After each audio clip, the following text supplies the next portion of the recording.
تمہیں حق نہیں کہ کسی کی برائی ظاہر کرو دوسروں کے سامنے، اس کی تمہیں اجازت نہیں۔ اس پر سختی سے قرآن نے پابندی لگائی اور انسان کے اس عمل کو اتنا ناپسندیدہ قرار دیا کہ اس کو یوں سمجھایا کہ ایحب احدکم ان یاکل لحم اخیہ میتا، کیا تمہیں یہ پسند ہے کہ تم ایک انسان کا، انسان بھی وہ جو مسلمان ہو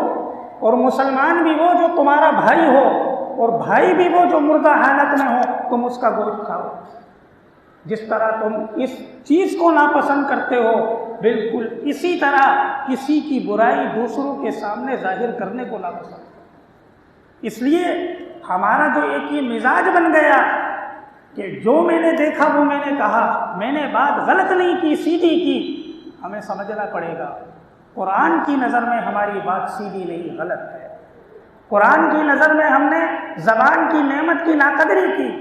قرآن کی نظر میں ہمارا طرز عمل فساد پر مبنی ہے، اس لیے ہمیں غیبت جیسی بیماری سے بچنا پڑے گا۔